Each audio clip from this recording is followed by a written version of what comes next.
Good morning, class. Today's science lesson will be on indigenous classification. We had covered modern scientific classification, but today we shall see the indigenous classification of people who were indigenously in Australia, in the northern Australia. Indigenous classification of people of Australia, of Yolngu, they had a rather sophisticated way of classification, but when we compare it with the modern scientific classification, modern scientific classification is more detailed than this indigenous form of classification. What these indigenous people did in their classification, the Yolngu people of Arnhem Land, Northern Australia, they began by trying to classify the living organisms into two. One, they started to classify living organisms into two. One was they classified the organisms into things that have life.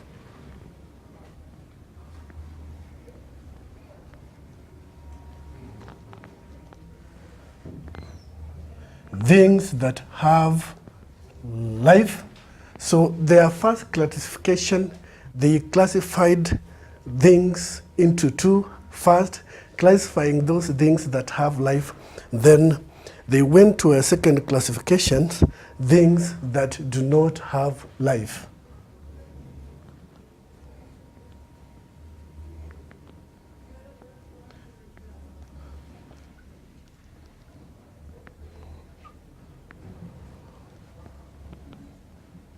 So their first way of classification, they classify things into things that have life and things that do not have life. And now when they came to the things that have life, they further classified the things that have life into other three groups. They further classified things that have life into further three groups.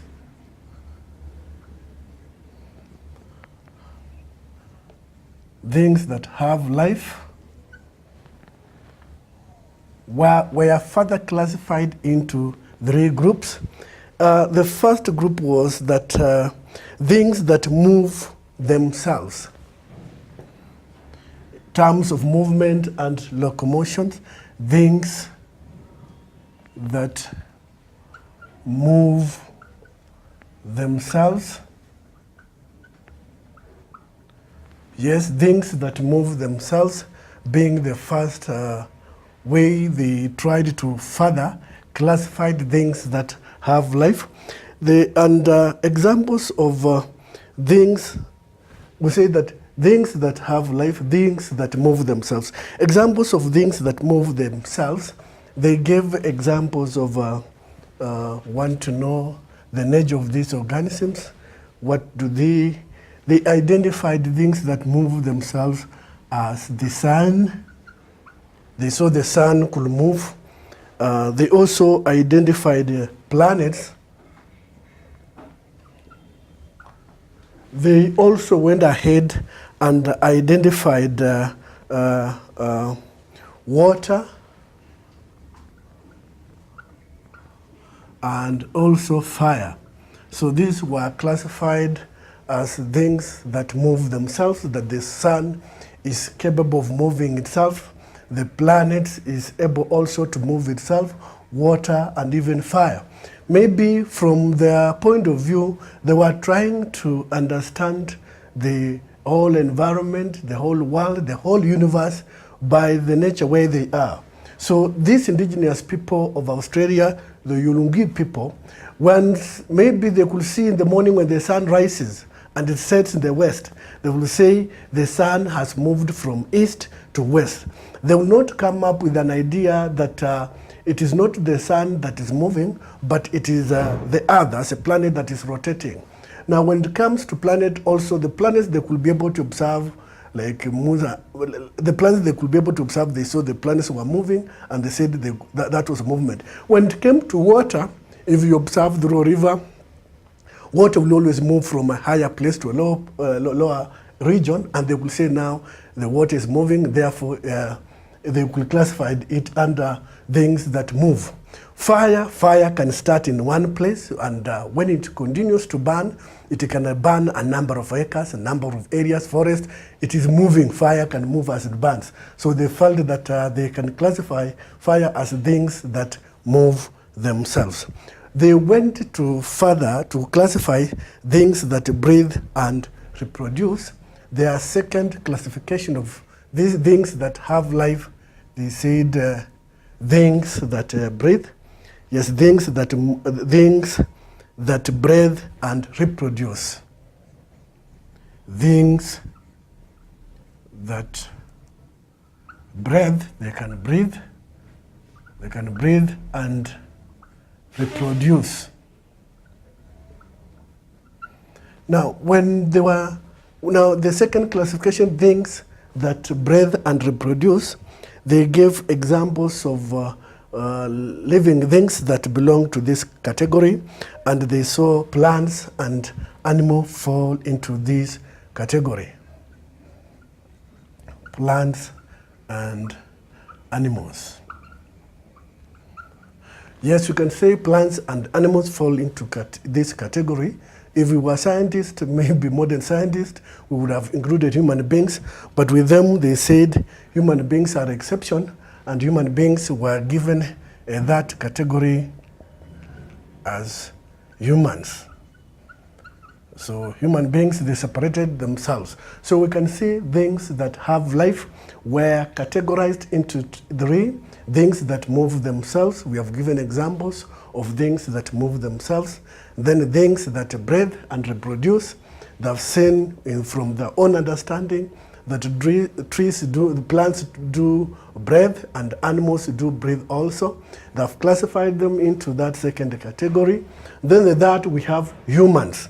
They felt that they cannot place humans under the category of plants and animals. So they felt, yes, human beings do reproduce, they do breathe, but they were given their own category depending on how these traditional people, indigenous people of Northern Australia, the Yolngu, thought. Now, things that breathe and reproduce, things that second category, things that breathe and reproduce, were further subdivided into 9 different sets. So we are saying the second category was further subdivided into 9 different sets. We shall attempt to classify these 9 different sets, things that breathe and reproduce.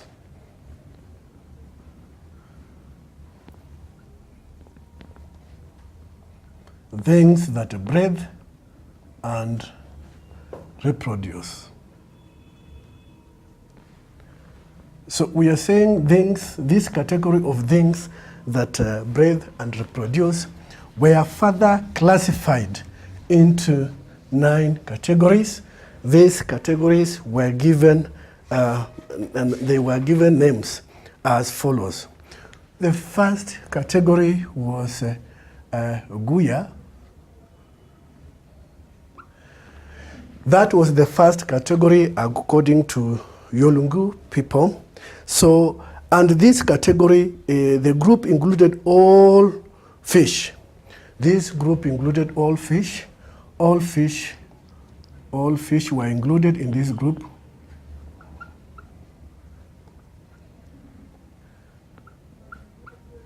So all fish were included in Guya. That is the first group, the first category of things that breathe and reproduce.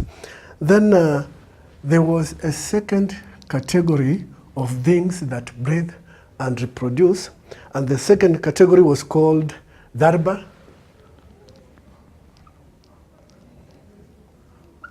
Darba was the second category, and In the second category, this included all plants with woody stems. All plants with woody stems.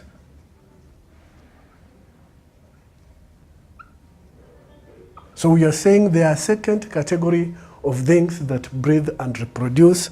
It included all the plants with the woody or with the stems. That is where they placed them. All the plants that have stems and are woody were placed under this second category, the darba. And then we had the third category.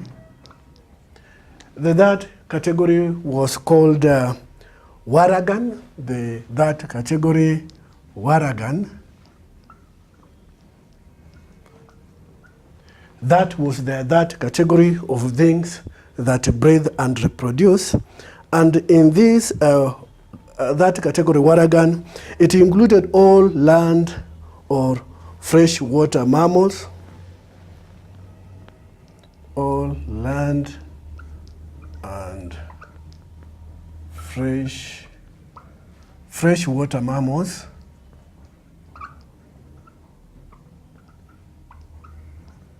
So we are saying the Waragan included all land and fresh water mammals.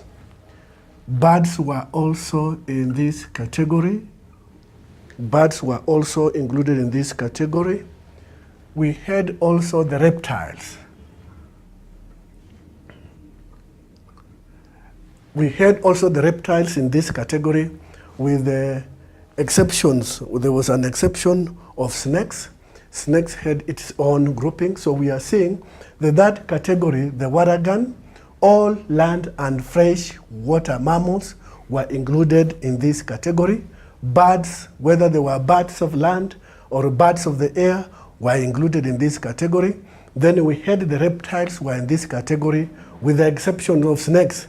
Snakes had its own category, as we are going to see. The fourth category was known as puppy.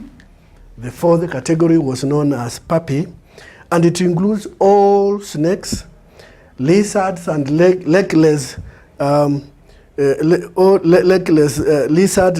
lizards, and worms. So we are saying the puppy included all snakes. All snakes. We have said all the snakes, lizards, legless lizards also, and worms.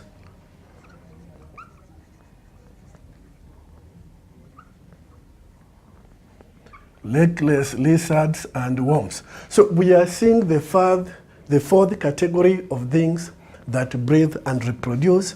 We have the fourth category, puppy, and all snakes were included here. The lizards, the legless lizards, and the worms were placed in this category.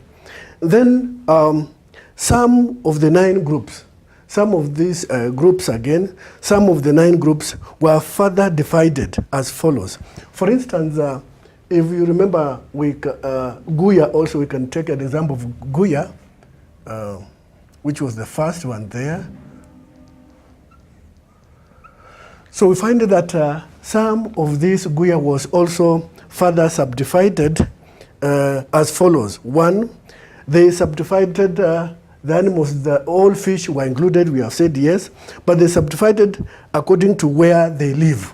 Where are these fishes found? So they were subdivided according to where they live. Where they live. And where they live can be as follows. One, if these fish are within the water, then there are those who live close to the surface. Those who stay on the surface of the water, they categorize them, and those who live at the bottom, those who can live at the bottom, so the fish that live on the bottom were categorized differently, and also those that were found within the rivers were categorized differently. Those fish that were found within the rivers were categorized differently. Those that were found in fresh water, they further divided them. Those who were found that were present among the fresh water, others were present in the reefs, others in the rocks. So they could also go ahead and further classify the guia, which was one of the classification of those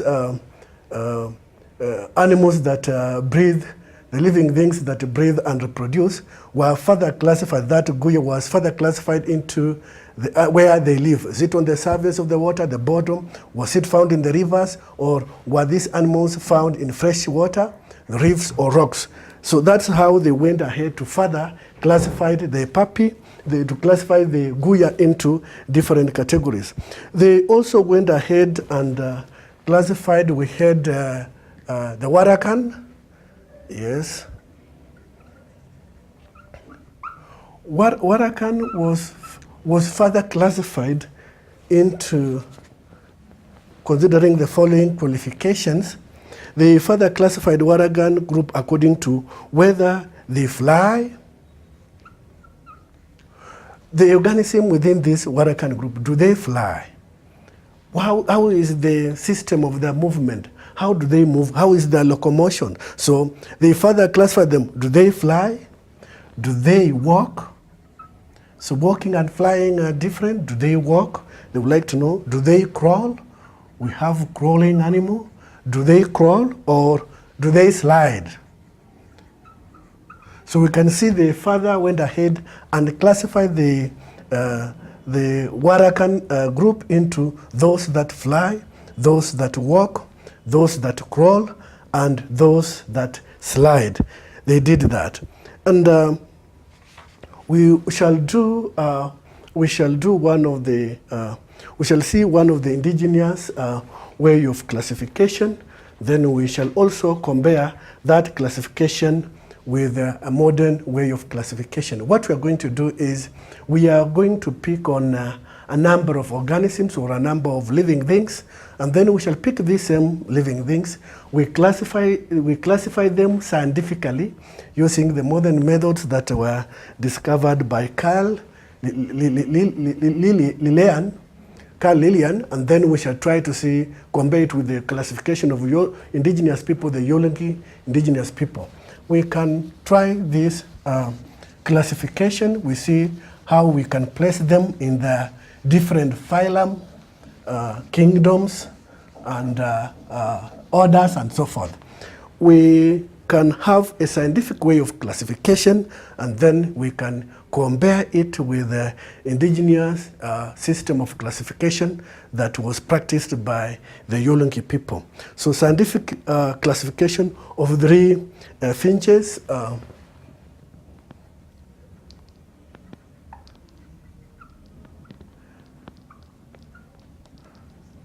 Scientific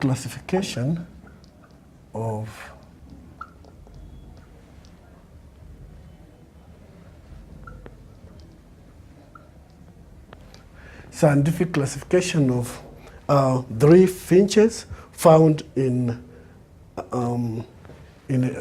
Australia.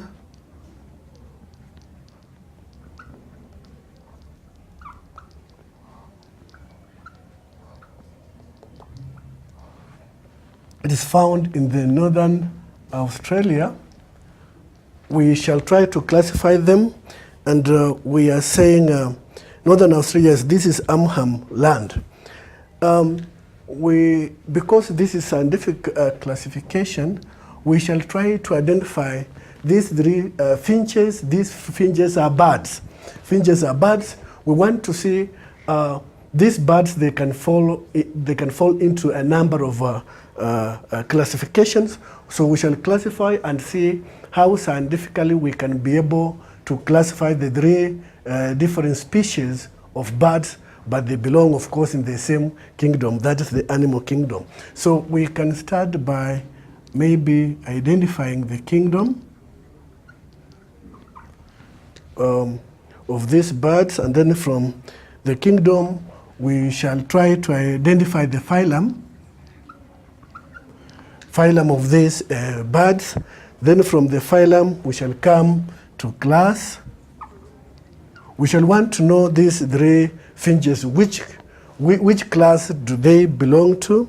Then we shall also identify the order.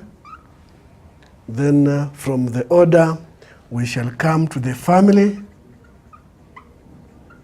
Family, we have the genus, and then from the genus we can now finish with the species.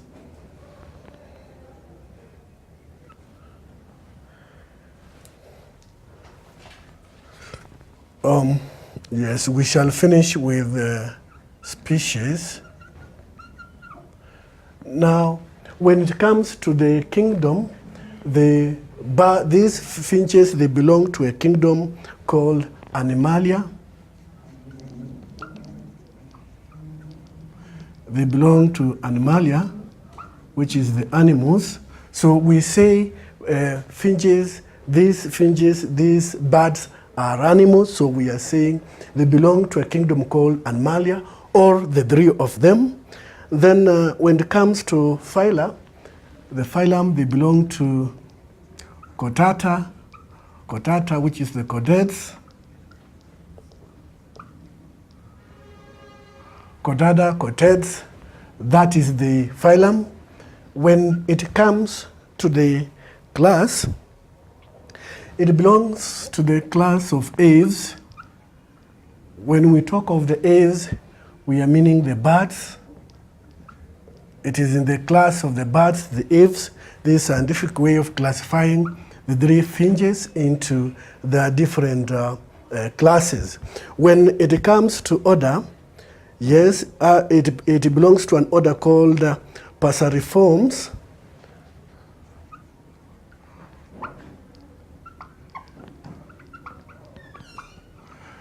Passeriformes, it belongs to a class called Passeriformes, and meaning it is a perching bird, birds that can perch. Passeriformes, it belongs to a class of perching birds. Then the family, when it comes to the family, all the three finches, the three birds, they belong to a family called Fragilidae.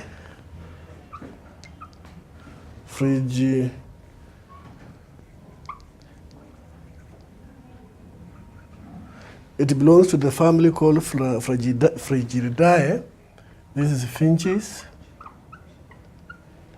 Fragilidae, that is a family. And when it comes to the genus, it belongs to a family Poephila.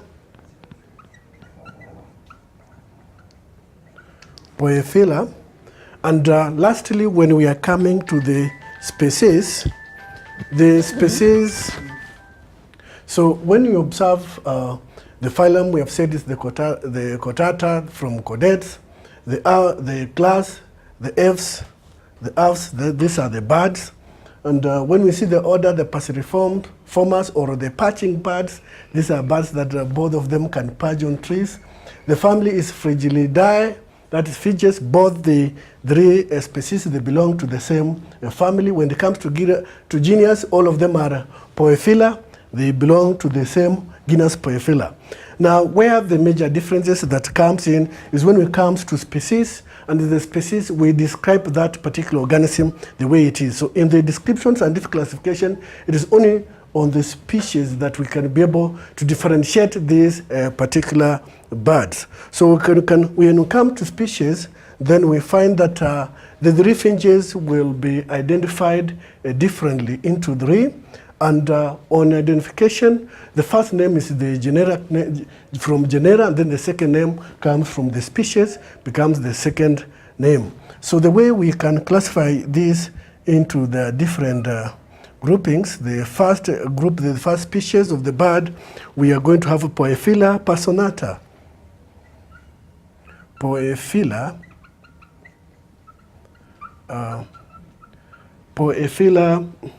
personata. And Poephila personata is a masked finch. We are trying to identify it into their descriptions. Then after Poephila personata being one of the finch, the other kind of a finch, another kind of a bird is Poephila acuticauda. Poephila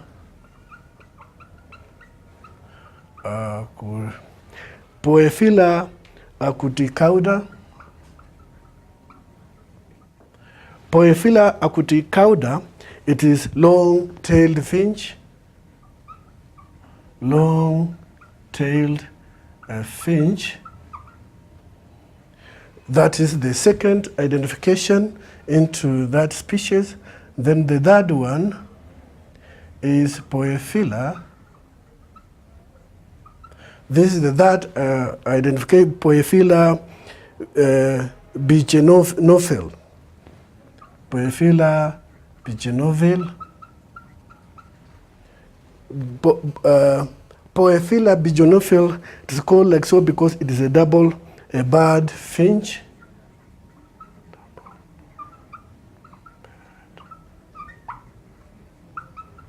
It is double bird finch. So when we look into the scientific classification, and we are attempting to classify these three birds, we find that the three finches, the three birds, they fall into the same category. When we are starting from highest level, the kingdom is Animalia, and from animals, when the phylum is Cotada, they all belong to the Chordaids. When it comes to the class, we find that the three finches birds, they belong to Aves, which are the birds. All of them are birds, so they are similar there.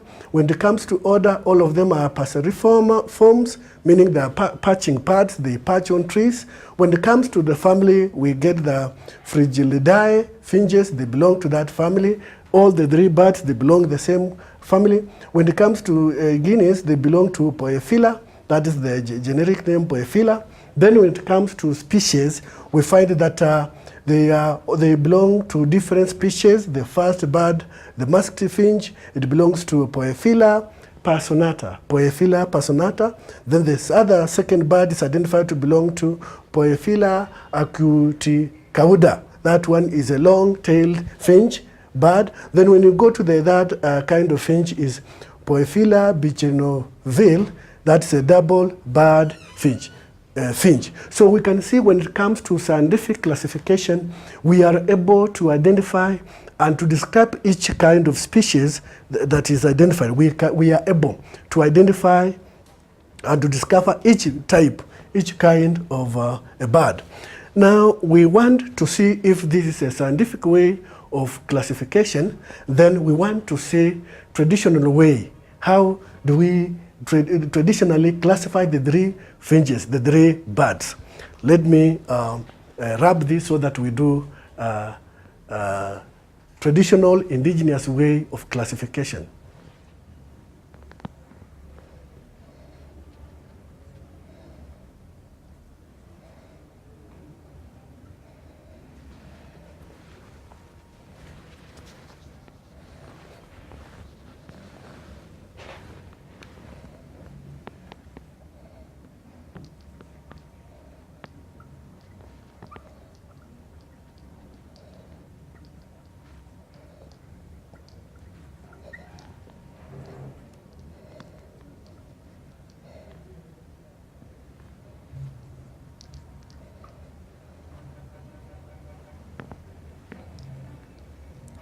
Now, if you remember, we had seen how we can classify the three birds, the three finches, into the different species.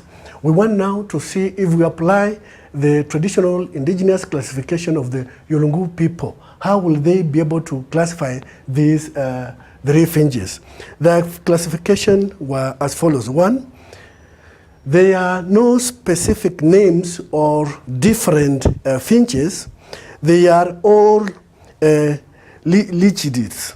They are all legids. When we say they are all legids, let me write this term legids because it is They are all legit. Legit.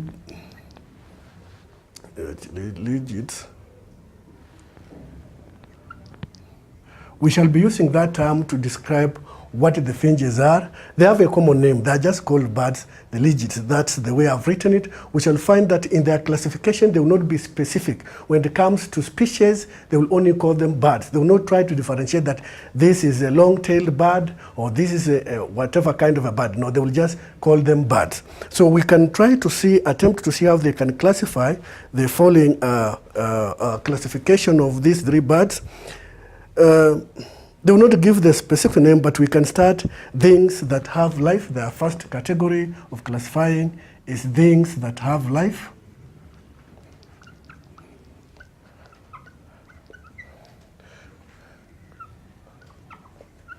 So if you remember the first category, we had seen things that have life, that they started by saying things that have no life, and then the things that have life. From things that have life, they went ahead and had other further classifications. So from things that have life, they can now come to another classifications, things that breathe and reproduce.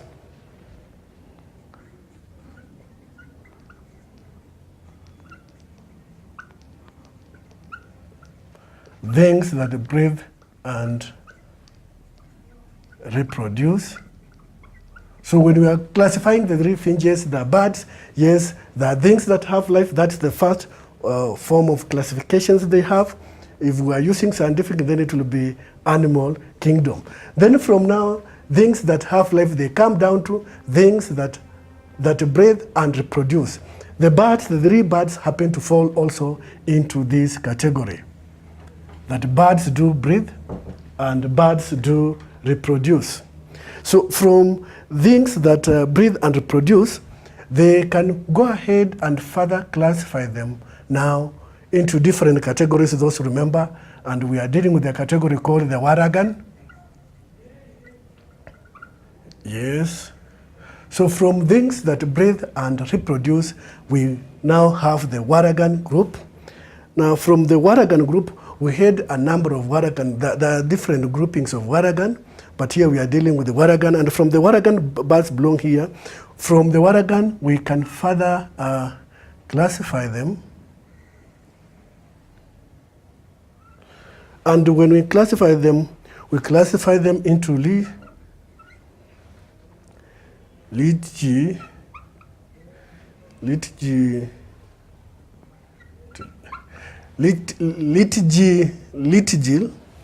Now when we classify them litigil, this one means the finches, the birds.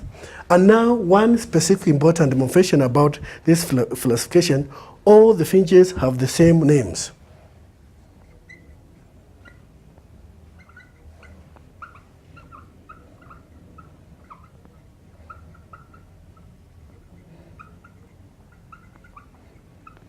So the message that we are trying to pass across is the Yolngu, when it comes here, they have a simple way classification. They can be able to classify the particular organism, the particular bird, into just a bird. They will not go on to classify different categories of birds. So all the litigil,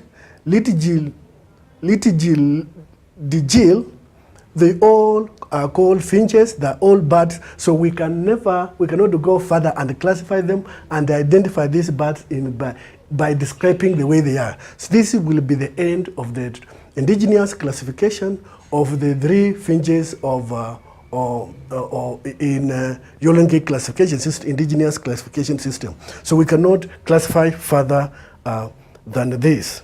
After making this kind of classification, looking at traditional way of classifying, we can have some few questions that can test our memory and recall whether we can remember what we have covered so far. One, we can have an exercise, and one of the exercise is A, specify what sort of animals are included in the following terms. Question number 1E. Specify what sort of animal. What sort of animals are included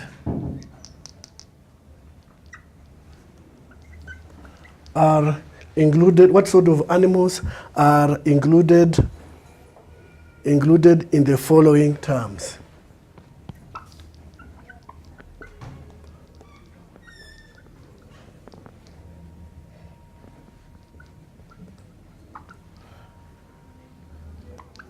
The terms that we have, one is the guya.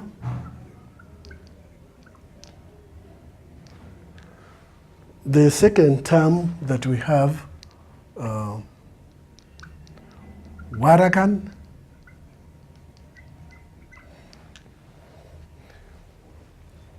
That is A and B. Now, if this is the question, how will you approach when you want to respond to such a question? Specify what sort of animals are included in the following terms. So if you remember in the introduction part of this lesson, we talked about the indigenous and the way they went ahead to classify the things into the non-living and the living things, and then the living things that breathe were classified into further and so forth. So when it comes to guya includes all fish. So animals that are found in guya all fish are included here, all fish. Those who can remember about all fish, guya was further subdivided into fish that are present on the surface of the water, then fish that are present at the bottom of the seas, bottom of the water, fishes that are found along the rivers, those that are present within the rocks and so forth. So they went ahead to classify. So we are saying whenever we meet the term guya, it implies all fish. That is the category. It includes all the fish, whether they are found on the surface of the waters, on the bottom, or in the rivers and so forth, or if they are found even within the fresh waters.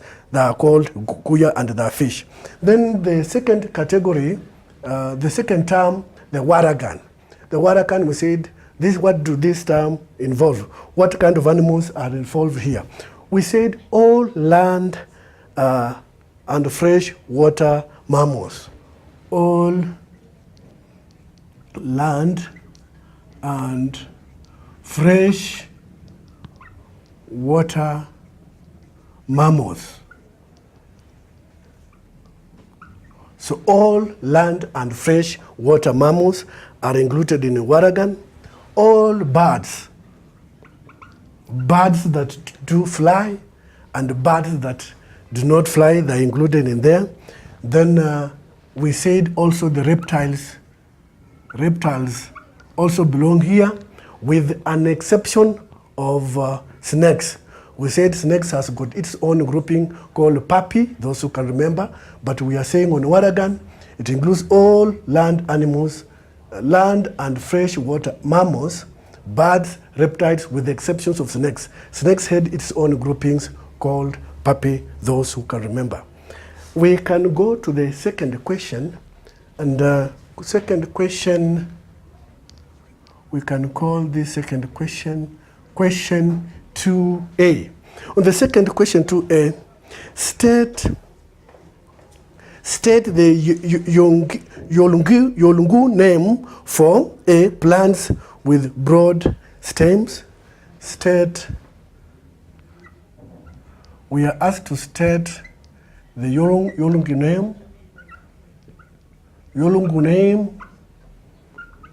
name for. It is a matter of recalling. State the Yolngu name for plants with wood stems. That's first part of it, plants with woody stems. So they want you to state the name. It's a symbol of recalling. Then the question B, part of it, it states snakes, the terms, okay, state the name that is used for snakes and lizards.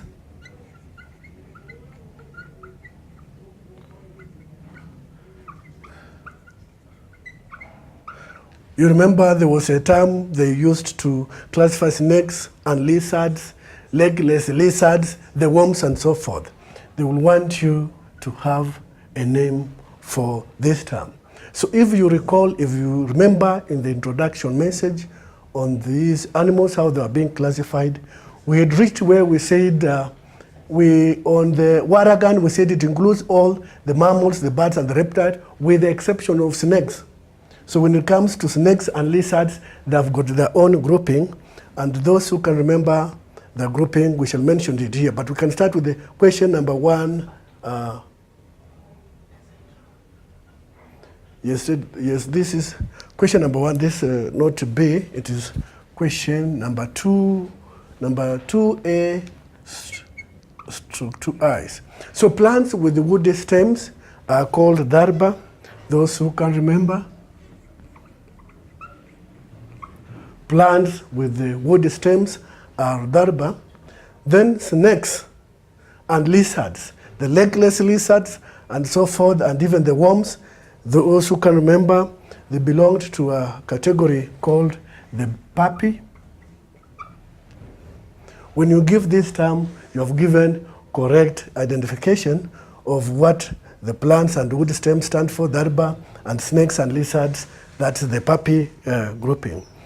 We can go to another question to test our knowledge on these animal kingdoms and so forth, the plant kingdoms.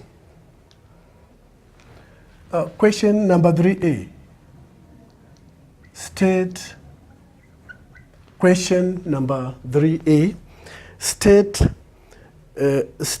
the first level of biological classification of living things. State the first level.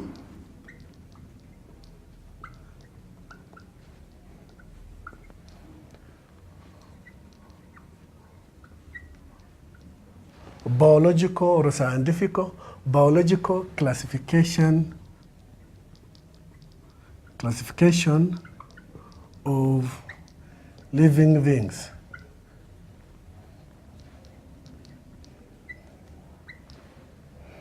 So state the first biological classification of living things. Those who can remember is if they're talking of the first level, it is the largest where many species are found. So when you come to the first level of classification, for you to respond well, you remember the first level of classification. Those who can remember, we termed is a kingdom. The kingdom is the first level, so that from the kingdom, now you can go to the phyla. Then from the phyla, you go downwards. Yes, you go downwards until you reach the last part is the species and so forth. So the first level of classification, biological classification, is the kingdom. You need to identify that particular organism, living organism, where does it belong? What kind of kingdom does it belong? Is it animal kingdom, plant kingdom? Is it the fungi kingdom, monera kingdom, or protist kingdom? So you have to identify what kind of a kingdom does that particular organism fall into. That's the first level. Second question will need you to have ability to be able to place the levels of classification in the order, which order follows the other one. So we can have question 3B, and question 3B reads, list these levels of classification into order.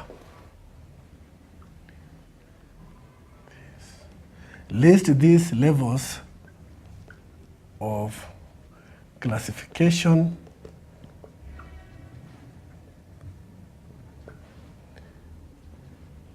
into order.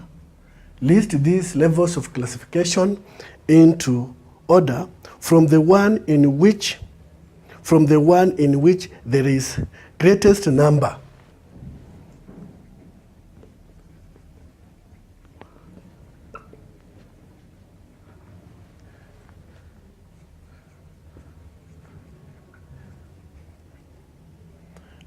From the one greatest from the one in which there is greatest number of different types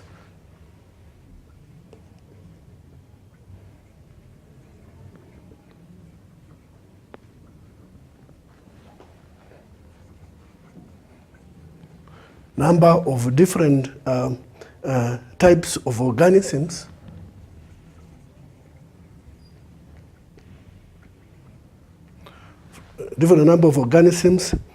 to the level in which organisms are almost similar.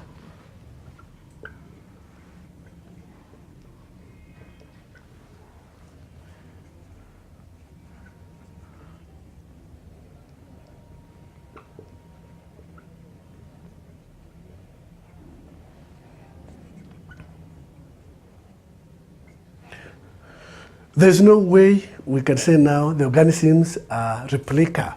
They are exactly identical. We can be able to tell organisms in the same species are very similar to one another. They look closer to one another than other levels, but they cannot be replica, they cannot be identical completely with the organisms, whether they are in the same species. So we are saying they can just be similar. So the levels that we have been given here, it is family. We have family, then we have genus, then we have class, then we have phylum. So when you look the way they are, they want you to be able to classify them from the highest to the lowest. So if you want to classify the three of them, you need to know that what we are missing here may be if the highest one was the kingdom, but the kingdom is not here. So the highest here becomes the phylum. If you have to classify it correctly, then you start with the phylum. Then from the phylum, we go to class.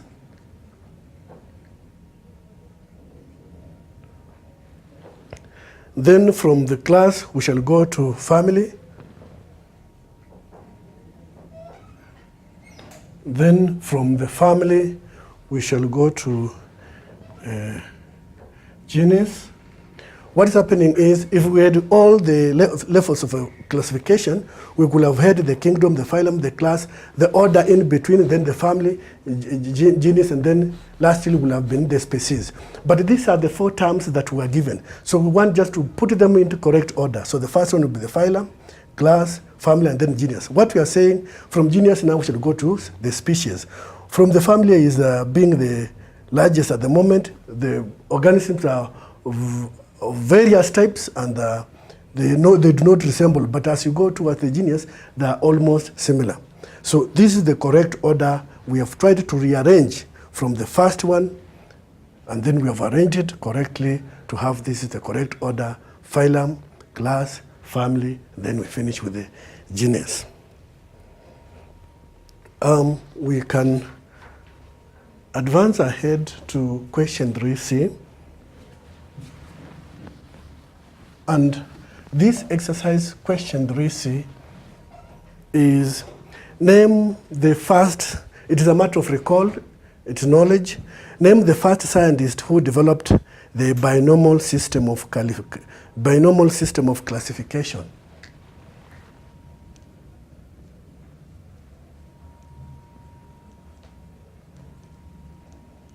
Name the first scientist who developed binomial system of classification.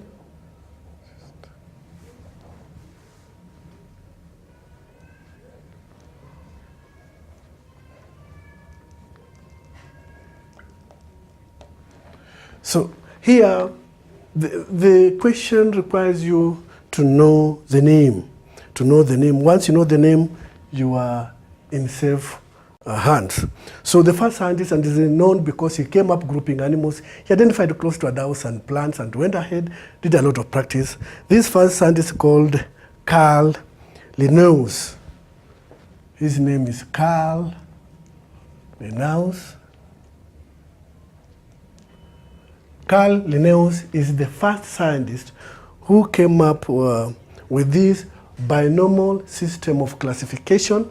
And what we know about binomial system of classification, he came up with the system of identifying a living organism by giving it a generic name and a species name. The two names were used to identify that particular animal. A generic name and a species name describing that animal exactly. So this is a matter of, Carl Lewis developed this binomial system of classification. We are told that Carl Linnaeus, he was born in 1707 and he died in 1778. So within these ages, he was able to identify, to group, and to classify these animals, to give animals the two names. And we can have example 4, question 4, to test our understanding. Question 4a, and question 4a wants you to show some description. Describe some of the difficulties that could arise if only common names were used for plants and animals.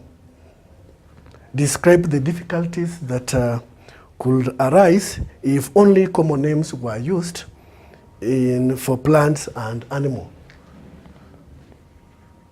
Describe problems. Describe problems that can come up.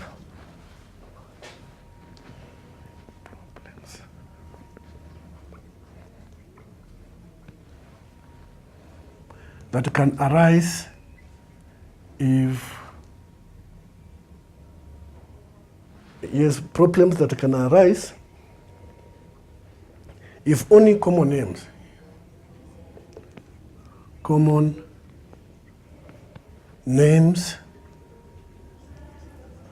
were used for plants and animals. Now, to approach this question, we need to know that common names are names that are used by different tribes, different languages, to describe a particular animal. So you can find common names. One animal can have several names, close to 10 names. So the difficulty that is there is people from these different tribes will not know that they are speaking of the same animal, because same animal has many names. So it is very hard for people to know that you are speaking of the same animal, because that particular animal could have different names as much as many as there are languages. So if we use only a common name, it will be difficult, because we cannot know whether we are speaking of the same animals or that is known with a different name from another tribe and so forth. But when it comes to scientific name, each name is identified fully through species, the description name and the generic name. So we find that scientific name is different when we have a scientific name, it indicates that particular animal alone. And it cannot be like the common name. You can have, maybe you give, for instance, a dog. A dog can have different names in different languages, and people might not know that those different names they have, they are still giving the same meaning of a dog. But a scientific name is easier. You will be able to know that you are speaking particularly of that name. So scientific name, one name is used to imply that living organisms, but a common name, you can have various common names trying to identify that particular animal, and it can bring confusion. So we are saying problems that are there, people will be confused and they will not know exactly what we are talking about. So that was question 4a. Let us see what question B says. Question 4b reads, explain the term binomial nomenclature. Explain the term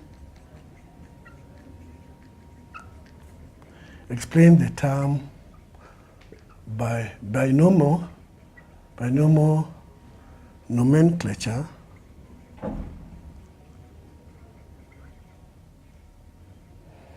Explain the term binomial nomenclature. The term binomial nomenclature, it implies it's a system of giving animals two names.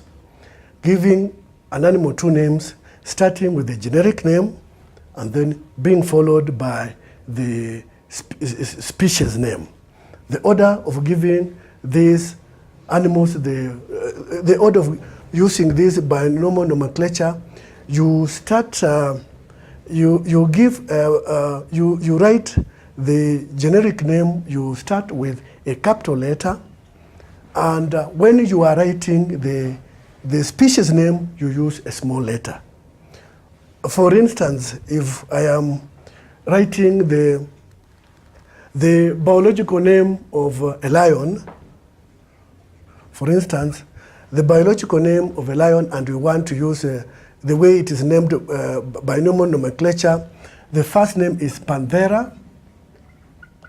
So when we say Panthera, the name Panthera, this P, the starting letter P is capital. And maybe to make it a capital, it has to take its shape. P is capital, Panthera, but the other one that will follow, Panthera leo, L ought to be a small letter, Panthera leo.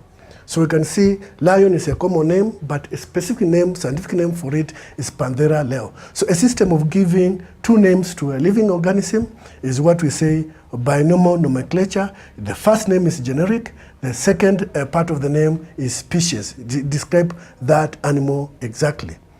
If these words are typed and then they are typed in italic, they don't just stand like other letters, but they bend. They're italics, and if you're writing them, you can underline, because you cannot write in italics. You can write, if it is Panthera leo, you underline, implying that is a scientific name. We are through with the explaining the term binomial nomenclature. It's a system of giving two names to an animal. One name is from the genus and the second name from the species. It was developed by Carl Linnaeus. He came up with such a description, binomial nomenclature. And then the other question, the questions C, question 4C, is a matter of remembering what we have covered. The question 4C reads, list the names of the kingdom. Question 4C. List the names of the kingdoms. It's a matter of recalling, those who can remember. If we were to list these names, we have animal kingdom. We have the animal kingdom. We have the plant kingdom. There are about 5 kingdoms. From plant kingdom, we have the fungi kingdom. Then from fungi kingdom, we have the protist kingdom. From the protist kingdom, we have the Monera kingdom. There are 5 kingdoms, so it's a matter of you remembering these kingdoms, and it's better you remember the characteristics of each kingdom, how one kingdom differs with another. That was question 4C. Let us see question 5, question 4C. Question 4, this was question 4B. This was question 4C. Let us see this one, 4D. Question 4D. Question 4D reads, describe the characteristics that cause plants and animals to be placed in separate kingdoms. Describe the characteristics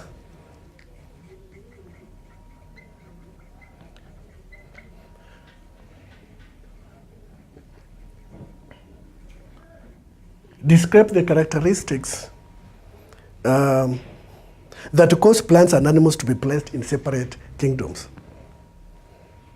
Plants and animals.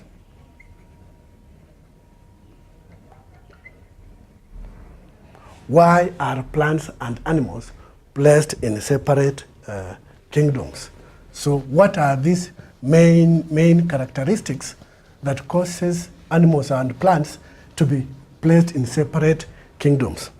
Those who can remember, for us to differentiate plants and animal kingdom, their main characteristics is, when we are talking about the plants, if we are talking about the cell, then we say, if you observe the cells of plants in a microscope, you will discover that their cells, apart from having a cell membrane, plant cells, they do have also a cell wall.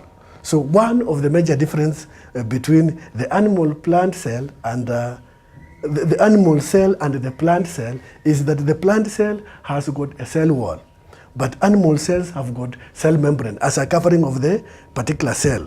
We know they have the nucleus, they are similar and so forth. That's one difference. But when it comes to observable characteristics that we know is that plants are able to manufacture their own food, while animals eat plants and they eat of other animals altogether. So we can say the major characteristics, we can describe them on how do they get their food. We are saying plants are producers. They are able to trap light from the sun and to change that light into energy and to manufacture their own food and to use carbon dioxide together with water to manufacture their own food. So plants do manufacture their own food. When it comes to animal, they eat the plants or they eat other animals for them to gain food. That one becomes the major characteristics that, yes, the trees have ability to manufacture their own food, but animals, they can eat other animals to get energy, and so or eat the plants directly to get the energy. That becomes the major characteristics when you are responding, the major characteristics, the difference between plants and animals. So animals were placed in their kingdom because they cannot manufacture their own food. As we conclude, we are saying, as we conclude, the other kingdoms that can be contrasted, we know we have the Monera and Protis kingdom. They have got their slight differences altogether. We also have the plants and the difference between the plant kingdom and the fungi kingdom. We know the plants are producers. When you go to the fungi kingdom, they are decomposers. I would like us to end the lesson of today there. Thank you, class.